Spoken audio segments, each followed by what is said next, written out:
And last but not least, we have Margot de Groot. Margot graduated from QUT in 1983 with a Bachelor of Laws and a graduate diploma in legal practice. She's the founder of de Groot's Wills and Estate Lawyers, with offices in Brisbane and Sydney.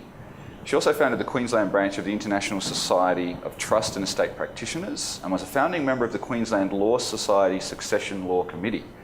Margot has also served as chairman of Law Australasia and held directorships with the Queensland Institute of Medical Research Trust, the Queensland Law Foundation and Energex Retail Proprietary Limited.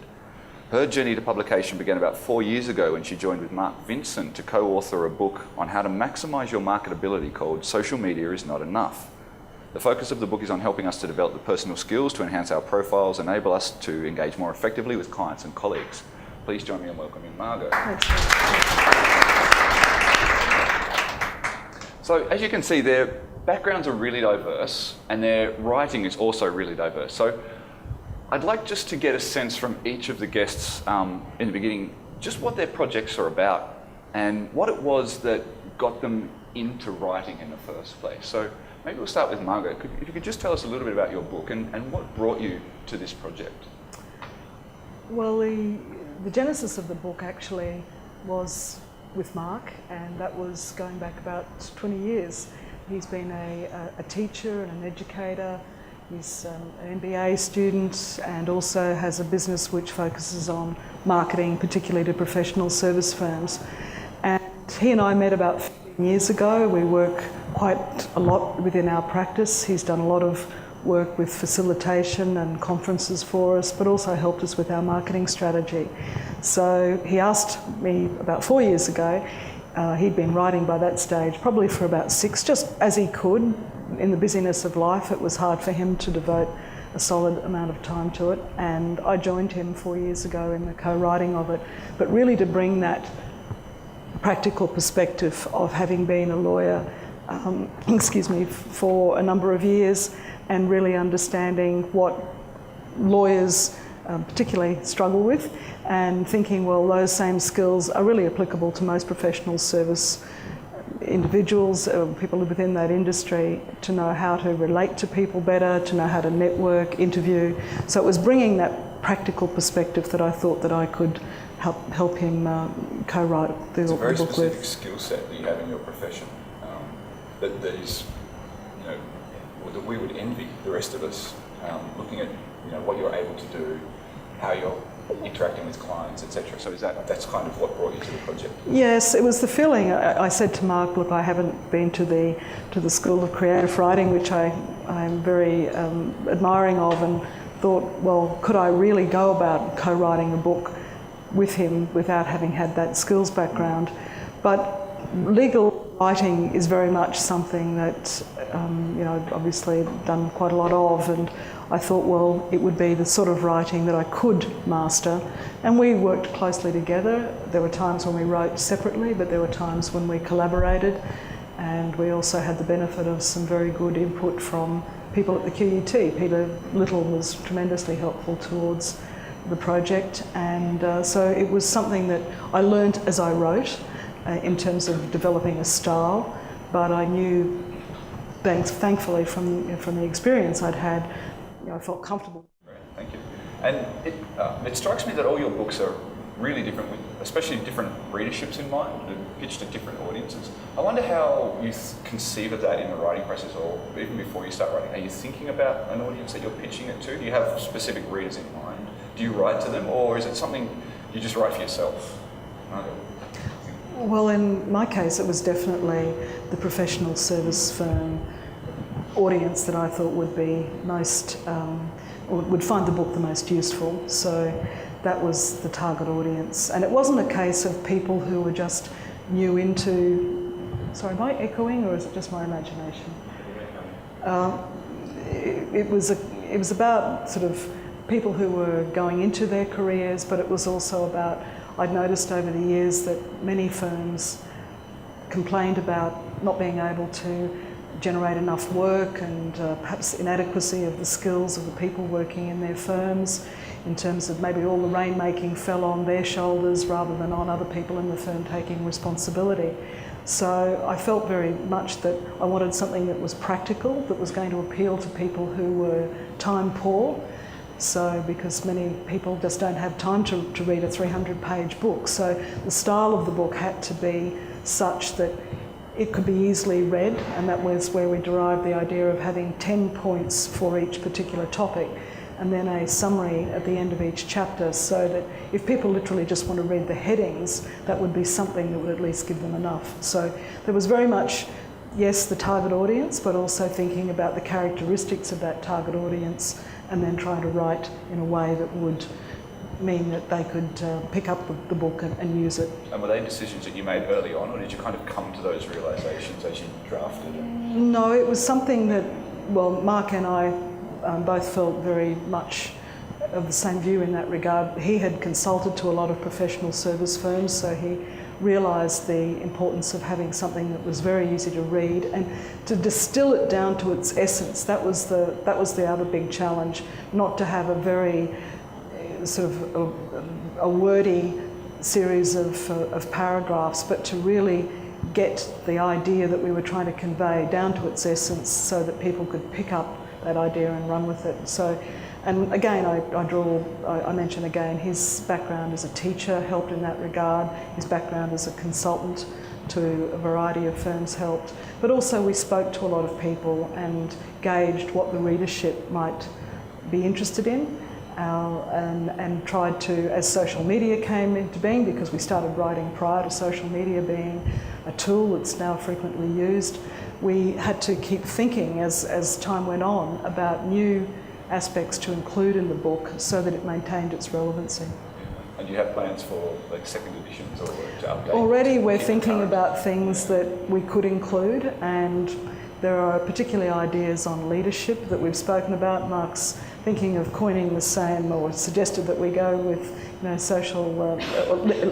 I think the idea is charisma isn't enough. That that you need more than that skill to get you by as a leader. Now there are a lot of books on leadership, and there are a lot of books on marketing, but this book is different because it's very targeted at professional service skills. Or skills that you need in that environment, but general business as well. A lot of books, in fact I've just returned from a conference in Melbourne for the last 2 days, but there was a lot of discussion on in business we tend to not like, particularly in professional services, to speak about selling. The idea is much more that we want to teach people, we want to inform them and give them ideas that mean that they want to take up your services. So there's a different, selling is almost a dirty word for most people who are in the professions. They don't feel comfortable with it, but they do feel, or are inclined to feel, more comfortable with teaching, and also the ability to convey ideas in a seminar or at a conference, or write and use your skills that way. So that's what this book hopefully teaches people to do. And I guess that would have been hard to know if you weren't inside the industry as well. If you were trying to write that book from outside the industry, it would be much more difficult. Well, none of this was taught to me at law school. I don't think it's taught in any of the universities. There are 41 schools throughout Australia now which provide legal training, so you can get a law degree in 41 different spots around Australia. So that's a lot of graduates in law alone. There are many other obvious schools for journalism, accounting, architecture, but you get out into the school of life and you have to learn through the school of hard knocks how to build relationships with would-be customers. It's not enough to have technical skills, you've got to marry that with how do I engage with people, gain their trust, where they'll give me work and pick me out of the many thousands of others they could choose to work with. So that was the idea, to try to help people to not only feel comfortable, but also ensure that the people they're dealing with feel that, yes, I've got confidence in this person, they know what they're talking about, and I can work with them. And I guess that process that you've all been through, that publication process, initially before you're published, from the outside it's very opaque. It's hard to know anything about it. It's all kind of secret business that happens behind closed doors. I wonder if, as you were going through that process and learning about it, was there anything that shocked or surprised you? Something you weren't ready for? Margot, how was your experience? Well, my experience, because we have a publishing arm to our business, which is to Groot's Publishing, was very, very close, if I can put it that way. very happy that David Skinner, who assists with De Groot's publishing, is here with me today. But it was hard because number one, there were a couple of publishers who said that they would go with the book and accept it. But when I delved into what sort of assistance they would give with distribution and the percentage that they wanted by way of royalties and things like that, we decided to go with publishing through De Groot's publishing. And so we were very close to the coalface, as I said, and it was interesting for me to learn just how specific you needed to be. We had a launch date for April 14th, and we had about 350 people coming to that launch. And we thought, way in advance of preparing for the publication and the launch date, that we'd have the book many, many weeks ahead of that time, and that proved not to be the case. We published through we printed through an organisation that's based in WA. We'd used it before for other books, the textbooks that we've published, and they use an offshore printer in Singapore. And it was the case that in the end it was getting so nail-biting that we had to then get some locally published here as well to have enough for the launch date on April the 14th. And we were literally sort of that day waiting for you have to not only get it back into Australia, but not only air freight back from Singapore, but you have to get it through customs, which is quite a process as well. And I didn't appreciate until I was faced with it, but even the specifications that you have to be so precise about with the paper type that you want, and the colour of the paper, and the size of the print, and just many things that perhaps if you gave it to another publisher, external publisher, you wouldn't have to think so much about. It's their problem. But I was both a co-author and a publisher at the same time, and an organiser of an event that we wanted to be successful. So there was a lot of tension all round at that time. Did you have books on hand for the launch? I hope you did. Well, we did. The local printer we thought would be the answer in terms of having a decent quantity, but as it turned out, the local printer, in attempting to get the job done quickly, actually guillotined the book too wide, so it overlapped. So instead of these pages being nice and in line with the cover, they actually protruded, and the cover itself wasn't up to scratch. So we were literally scavenging through the boxes to find ones that were going to be acceptable, and then thankfully the air freight from Western Australia arrived in time, and this is the Western Australia Singapore product, thankfully. But it looks beautiful too. Yeah, thank you. But just so much thought. I didn't appreciate how much thought goes into the design of the cover, and even getting the testimonials ahead of time was a big job. Getting people to read your manuscript and give you something back within a space of time. Particularly, we were sort of over that Christmas holiday period, a lot of people away, trying to get the testimonials, and the galleys take a lot of time, and getting that preciseness, particularly when you've got bibliographies and indexes and things of that nature. So I do recommend to people that as much notice as possible happen, but there were unexpected issues that arose. It hasn't turned you off the whole process? You're not so gun-shy that you... We've learnt a lot from it, and probably David will say that I've assisted in some grey hairs and things of that nature. But we certainly have learnt a lot about how specific you have to be, what's involved in the process, and even thinking about, we were conscious of, nobody wants to sort of, these days, particularly with a technical book, they want to be able to carry it in their briefcase, so it can't be a tomb, it can't weigh too much. And there were a lot of things of that type, and also thinking about colours that would attract and things of that nature. So we have learned a lot. Yeah, there's a lot to it. There's a lot to the art side as well as there is to the writing side. Absolutely. Well, I'm conscious that we've pretty much run out of time, but if there are any questions from the audience, we've probably got time for one or two quick questions. If not, you can always catch up with the authors at their author tables around the corner. A quick question? I'm just curious, from the start to finish process, how long would you be, how much time would each one of you sort of dedicate or commit to writing, the duration of the process?